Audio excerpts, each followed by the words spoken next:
Y es un momento como para conversar un poquito acerca de lo que está pasando en el mundo con alguien que tenga una mirada avesada, que venga de la cuestión académica del estudio, pero que además tenga una mirada que no necesariamente es la que siempre estamos acostumbrados a leer, escuchar y ver en los medios. Y esa persona es Andrés Servin, que es analista internacional y presidente del Consejo Académico de CRIES, y ahora también incursionando en el mundo de la radio y el podcast. Así que un enorme Así placer, es, Andrés.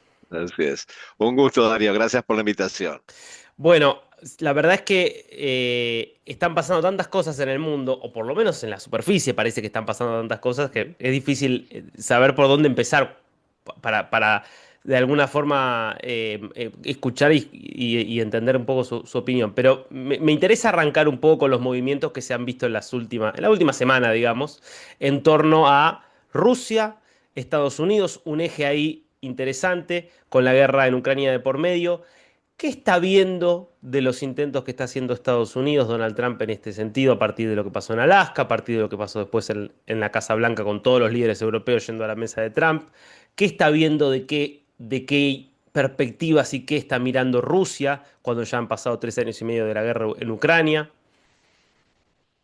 Bueno, tuvimos desde el viernes, en realidad, un fin de semana muy agitado, hasta hoy, con una serie de reuniones importantes y relevantes que hacen probablemente una reconfiguración de cómo va a funcionar el orden mundial, por lo menos en la dimensión geopolítica. Y lo primero, desde luego, es la cumbre en Alaska entre el presidente Trump y el presidente Putin, una cumbre con alfombra roja, con saludos muy cordiales por parte del presidente Trump. eh, que yo creo que fundamentalmente giró no solamente en torno al tema del conflicto de Ucrania, como Mm, mucha gente piensa, sino que tuvo una serie de temas mucho más amplios, una agenda bastante más extensa, que incluyó particularmente aspectos económicos, y eso desde luego sí está vinculado con el tema de Ucrania, porque Rusia dijo, sí podemos avanzar en un acuerdo, en un tratado de paz, siempre y cuando se eliminen las sanciones, y una vez mm. eliminadas las sanciones, vamos a desarrollar distintas formas de cooperación, particularmente en el área del Ártico, que es uno de los temas más candentes ahora en la agenda geopolítica.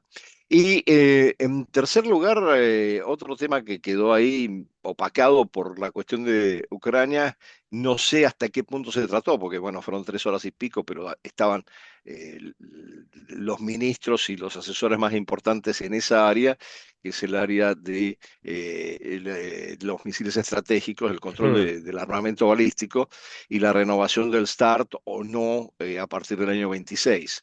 Entonces, yo creo que hubo una agenda muy cargada, de la cual no sabemos mucho más de lo que se dijeron después en la conferencia de prensa Putin y Trump. La conferencia de prensa, Putin fue muy claro, introdujo un elemento muy interesante en el tema Ucrania que no estaba presente antes, en el sentido de que dijo que Rusia estaba dispuesta también a darle garantías de seguridad a Ucrania. No solamente quería garantías de seguridad para sí misma, de que no hubiera Mm. ninguna amenaza, sino que también iba a darle garantías de seguridad a Ucrania, y esto lo retomó Trump en la reunión posterior con Zelensky y con los representantes de la Unión Europea que fueron a Washington. En este caso no hubo alfombra roja, es simbólicamente un Sí, elemento claro. llamativo, ¿no? Además fue una convocatoria de alguna manera Perdón, a que, Andrés, perdón, un sí, comentario respecto a esto. Está claro que sí. Trump ve a Putin como un igual, pero no ve ni a Zelensky ni a ninguno de los líderes europeos como un igual. No, es evidente, a ver, yo no diría que los subestima, pero sí los pone en otro nivel, Mm, porque sí Trump está claro que en este momento la dinámica global se juega entre tres potencias. mm. Y de ahí yo creo que también hay que ver cuál es a qué apunta detrás de todo esto Trump. Las tres potencias obviamente son China, Rusia y Estados Unidos. Yo creo que Trump sí está esforzándose para tratar de que la alianza estratégica entre China y Rusia quede bajo signo de interrogación, o Mm. se debilite o no sea tan fuerte. que de tal manera no tener que enfrentarse un eje de estas dos potencias. Y yo creo que Putin le está mandando el mensaje, bueno, tal vez podría ser, pero todavía yo dudo Mm, mucho que Putin rompa esa alianza con China. mm. Y China, a su vez, está como a la espera, siempre muy cautelosa en su política exterior y en lo que plantea públicamente, pero yo creo que está a la espera de qué es lo que sucede con Ucrania, no quiere involucrarse en Ucrania para ver cómo se desarrolla después la relación entre Estados Unidos y Rusia. Yo creo que la cumbre de Alaska dio lugar a un giro copernicano, ¿no? Que es que se restablecieron las posibilidades de diálogo y cooperación entre Estados Unidos y Rusia, y eventualmente eso cambia también un poco el mapa geopolítico global, ¿no?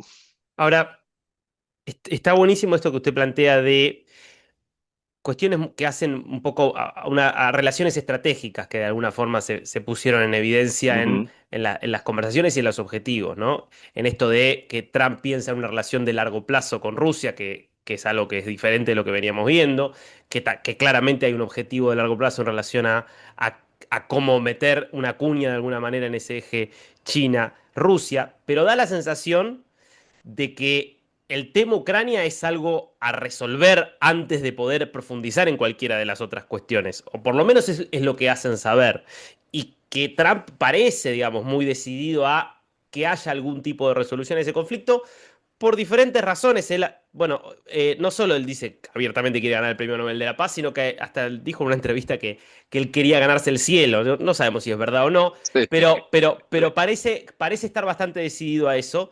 Y ahí mi pregunta apunta, Andrés, a ¿qué ve usted, digamos, desde la perspectiva rusa? Porque la verdad es que si uno va al campo de lo que está sucediendo en la situación estrictamente militar, Rusia está ganando la guerra.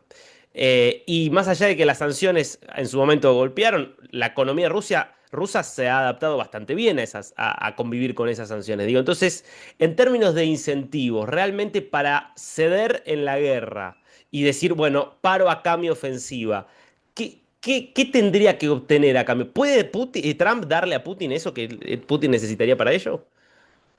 Bueno, Trump está haciendo el esfuerzo de darle. ¿Darle qué? Bueno, hay que ver qué es lo que pide concretamente el Kremlin en este momento. Y concretamente pide, bueno, primero que toda la región del Donbass, que es Donetsk y Lugansk, queden como territorio ruso. Ni hablar de Crimea, que eso ya pasó, Sí. ni lo van a discutir.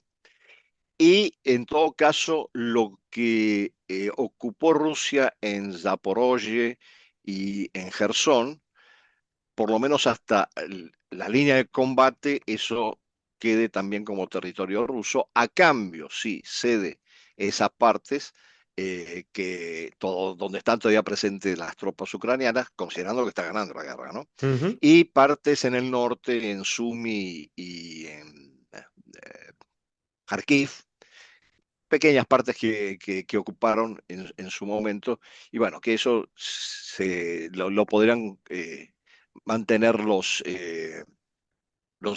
sería parte de lo que recibirían los ucranianos.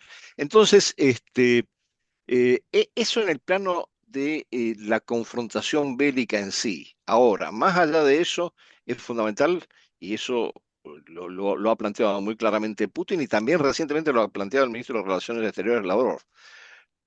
Los europeos llegaron a Washington con la idea de que ellos iban a organizar la estructura de seguridad de Ucrania con la participación de tropas europeas. Está bien, no es OTAN, Ujú. se aplicaría el artículo 5, pero no sería en el formato OTAN, sería otro formato, pero con tropas europeas. Y tanto Putin como Lavrov le han dicho, no, nosotros no vamos a admitir que haya tropas europeas supervisando el proceso de paz.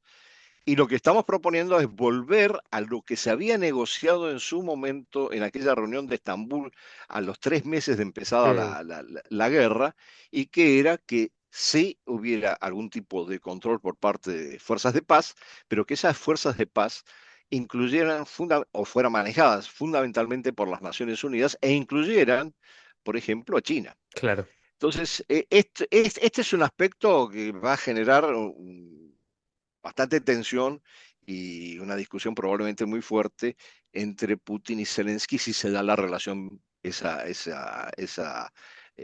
relación bilateral, esa reunión bilateral que se está planteando y que sería seguida además por una trilateral donde Trump terminaría de limar las asperezas.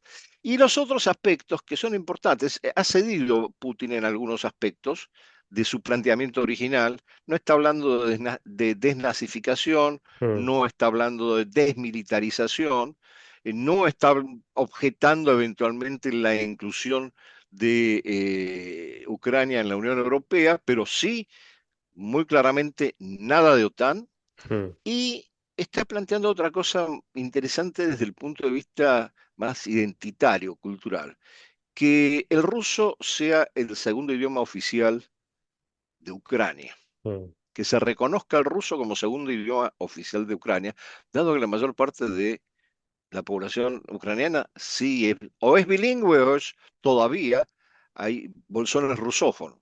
Entonces, por ejemplo, desde la perspectiva histórica rusa, de lo que pueden pensar los rusos, Odessa, bueno, siempre fue un puerto ruso mm, y la población es predominantemente rusa. Y si nosotros vemos un poco cómo ha ido evolucionando el frente de batalla, a Odessa no se le ha tocado mucho. Sí ha habido algunos bombardeos, pero muy limitados, ¿no? Entonces, bueno, estos son los aspectos principales en la perspectiva de lo que plantea el Kremlin. ¿Hasta qué punto está dispuesto Zelensky a aceptar esto? Porque Zelensky llevó mapas a Washington mostrando qué mm, era lo que estaba aspirando a recuperar o no, pero eso habrá que ver cómo en una negociación con Putin, si es que se da una negociación entre Zelensky y Putin, una conversación entre Zelensky y Putin, habría que ver cómo se va a desarrollar. Entonces, yo creo que en este momento todavía estamos en un momento en donde no hay ninguna garantía de que se llegue a un tratado de mm, paz. Es bueno que sí el tema del cese al fuego se haya diluido por la presión de Trump, que dijo tajantemente, no va a haber cese al fuego, vamos directamente al tratado de paz. Es bueno que Estados Unidos haya expresado muy claramente que no va a poner tropas en el terreno para garantizar la paz, pero estos avances por parte de Estados Unidos tienen que eh, converger con sesiones del lado ruso y del lado ucraniano en el entendido, ¿sí? Lo que estaba planteado al principio, de que Rusia está ganando la guerra. claro, sin duda. Quiero, a ver, volver un poco al planteo original, lo primero que usted planteaba, ¿no? Claramente Trump ve algo que es visible, me parece, no solo para Trump, ¿no? De que hoy hay tres grandes potencias que están discutiendo el orden mundial, que Mm. son Estados Unidos, Rusia y China. Y eso quedó muy en evidencia el lunes, cuando fueron a la Casa Blanca todos los líderes europeos. Estábamos hablando de Reino Unido, Francia, la Unión Europea, per se, Alemania, países que eran grandes potencias hace no tantos años. Y hay una foto muy impresionante que es todos los líderes europeos alrededor del Salón Oval, casi como si fueran secretarios de Trump. Los mismos líderes europeos que decían, tenían un discurso hace un año y hoy tienen que adaptarse completamente a un discurso diferente porque no pueden tener de alguna forma o no pueden imponer una agenda propia. Dos preguntas, me interesa su opinión sobre esto. Primero, ¿por qué se ha debilitado tanto el poder europeo de alguna forma o la capacidad europea de imponer condiciones en la escena internacional? Y si es, a su juicio, algo irreversible o podría haber aquí alguna vuelta. Bueno, hay toda una serie de razones por la cual los europeos en general y estos países en particular no terminan de organizar una estrategia conjunta. Es decir, no solamente frente a Estados Unidos, han vivido bajo el paraguas estratégico de Estados Unidos durante mucho tiempo, no están acostumbrados a desarrollar su propia estrategia, están en ese proceso, no sabemos cuánto les va a llevar, se han sometido a las presiones de Trump, por ejemplo en términos del Mm, incremento del presupuesto bélico en cada uno de esos países. Y en algunos casos yo diría que hay también un elemento más ideológico, subjetivo, si uno quiere, en términos de que todavía persisten dos cosas. Una, que muchos de los países europeos todavía viven con la narrativa de la Guerra Fría y la Mm, gran amenaza rusa que se les va a echar encima, lo cual habría que comprobar, porque lo que en este momento se está negociando tiene que ver con Ucrania específicamente y la amenaza que perciben los rusos por parte de la OTAN, ¿no? Y aparte de vivir en ese clima de la Guerra Fría, también hay un alto grado de, yo diría, un cierto grado de soberbia, ¿no? Todavía de las mm, expotencias coloniales que tenían que decir en el sistema internacional. Gran Bretaña en primer lugar, que obviamente fue el imperio que después cuyo legado recogió Estados Unidos, pero también Francia. Y bueno, los otros países en menor medida, yo diría, pero lo preocupante es que esto suceda con un país como Alemania, que era el motor industrial de la Unión mm. Europea y que como consecuencia de las sanciones, del hecho de que no puede comprar gas barato en Rusia, entre otras cosas, y tiene que comprárselo caro a Estados Unidos y que tiene que hacer toda una serie de cosas que están generando una desindustrialización por un lado y por otro lado un impacto social extremadamente negativo en el nivel de vida de los alemanes.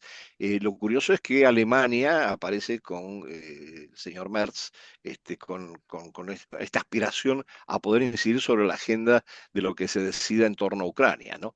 Ahora, es evidente que sí hay una preocupación europea, más allá de que no estén en el nivel de negociación que puedan tener las grandes potencias, a pesar de que hay dos potencias nucleares, no nos olvidemos, ¿no? Francia y Claro. Gran Bretaña entre ellos. Hay una gran preocupación por qué va a suceder una vez que Estados Unidos no esté. Es decir, no esté en la OTAN, o no esté en Europa, o no tenga tropas en Europa, y porque ellos no han terminado todavía de estructurar una respuesta adecuada, ni en términos de una política de defensa, ni en términos de una política exterior, como para responder como un bloque unitario a cualquier cosa que suceda en la dinámica global, ¿no? Y a esto se agrega que desde luego tienen sus tensiones adicionales con China, de carácter comercial, pero también pueden derivar en otro tipo de tensiones. Mm. Andrés, lo quiero traer un poquito a América Latina. Me alejo un poco del tema apasionante, por cierto, de ese juego de las grandes potencias, para hablar del juego de la potencia en su patio trasero, en lo que es la relación hoy entre Estados Unidos y América Latina. ¿Qué está viendo detrás de todos estos movimientos que viene concatenando Estados Unidos en relación a Venezuela? Digo, hacemos un repaso muy rápido para quienes no vienen siguiendo. Digo, se sube la recompensa por Maduro a 50 millones de dólares, anuncia una incautación por 700 millones de dólares de bienes supuestamente pertenecientes a Maduro, se declara organización terrorista al Cartel de los Soles, que sería el cartel que manejaría la droga en Venezuela, liderado por Maduro y otros generales, y generales, Maduro no es general. Se conoce una autorización que le daría Trump a las Fuerzas Armadas estadounidenses para intervenir contra estas organizaciones designadas terroristas. Y lo último, la fiscal general diciendo, bueno, vamos a ir por Maduro porque Maduro es un criminal y lo vamos a llevar a la justicia estadounidense y encima se conoce que tres destructores, ahora tres buques anfibios también, estarían yendo a las aguas del Caribe en algún tipo de operativo. ¿Qué está viendo ahí? Pero yo estoy viendo, a ver, en eso no ha cambiado la agenda para América Latina de Trump. Los dos puntos fundamentales son migración, detenerla, y narcotráfico, ver cómo enfrentarlo. Dentro de eso se dan estas movidas, pero yo he conversado en estos días justamente con muchos amigos y colegas venezolanos, analistas también, que están a la expectativa de que esto implique este movimiento en el Caribe de navíos estadounidenses y eventualmente 4.000 efectivos que van con estos navíos, Ujú, que esto va a implicar el desembarco de los Marines en Venezuela, lo cual me parece un delirio total. ujú, No está presente de ninguna manera. Lo que sí es un elemento de presión muy claro.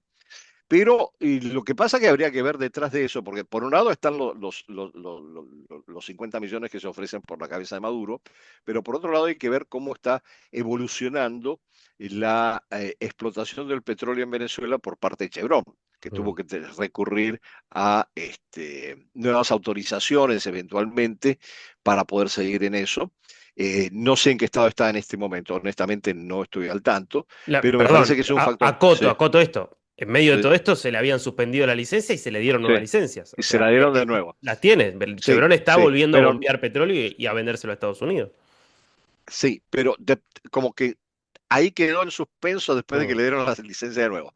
¿En qué está eso? No sabemos, mm. porque habría que ver cuántos barriles de petróleo está produciendo Venezuela en este Lógico, momento, porque la mitad de los que estaba produciendo eran los que sacaba Chevron. exacto. Entonces, bueno, ahí veremos cómo evoluciona. Yo no, yo creo que es un elemento de presión. Recordemos que dentro de la administración Trump también hay dos facciones. Hay una que Mm, es la de los halcones, que todavía tienen la mentalidad también de la Guerra Fría, anticomunista, de todo comunista que aparezca es de hecho un terrorista para ellos, y comunista o que huela comunista, no quiere decir que sea comunista. Entonces, Cuba, Venezuela, eventualmente Nicaragua, están en la mira en ese sentido, pero no en la mira en el sentido de que vaya a haber un desembarco de los Marines en algún mm. momento, una ocupación o un enfrentamiento bélico. Sí va a haber muchas presiones, sí se van a incrementar las sanciones eventualmente.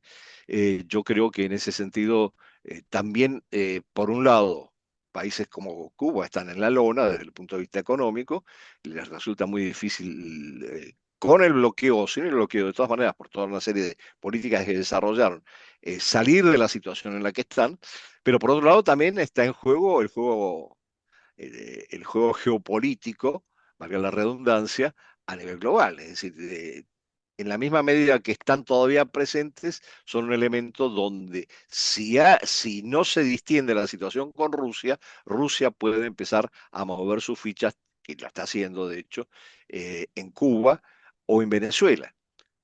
No sé, en Nicaragua, digamos, es una escala menor, digamos, en términos de presencia. Entonces, esto también ha obligado, yo creo, y esto es una opinión muy personal, pero habría que analizarla a fondo, ha obligado a la izquierda democrática de América Latina a despegarse de estos regímenes, y por eso esa reunión famosa creo que se hizo, si no me equivoco, fue en Bolivia con Petro, Lula y, perdón, en Chile. En Chile, sí. Petro, Lula, Pedro Boric y Sánchez, la Pedro de que estuvo Sánchez. Pedro Sánchez, Sí, sí. la que fue, Y sí, sí. Yamandu Orsi, Exacto. la cumbre por la democracia. Correcto, correcto. Entonces, bueno, es una manera también de despegarse, deslindar su relación con esa izquierda en un momento en donde además Brasil sí es un objetivo que sí está, creo, en la agenda de Estados Unidos, más que nada por lo que está pasando en términos de tratar de contener y enfrentar a los BRICS. Es decir, a Brasil le han aplicado 50% de aranceles, no solamente porque Brasil esté en los BRICS, obviamente, sino también por el tema Bolsonaro, y Ujú. eso fue abierto.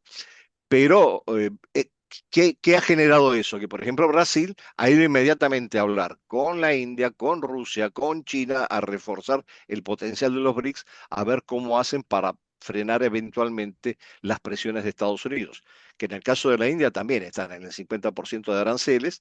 En el caso de la China todavía no está resuelto porque está en una nebulosa, yo creo que no saben muy bien qué hacer Mm. desde Estados Unidos en términos de cómo negociarlo. Y en el caso de Rusia estamos viendo lo que está pasando.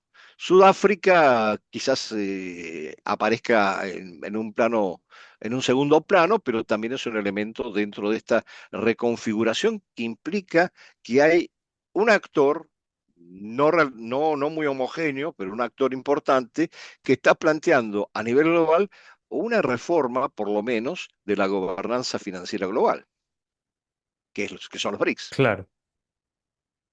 Andrés, bueno, me quedaría hablando bastante tiempo más, pero obviamente sé que lo tengo que liberar, así que siempre un enorme placer conversar y escuchar un ratito. Así Muchísimas que gracias por la invitación. Para mí también es un placer conversar sobre este tema en el programa. un Muchas gracias abrazo. por la invitación.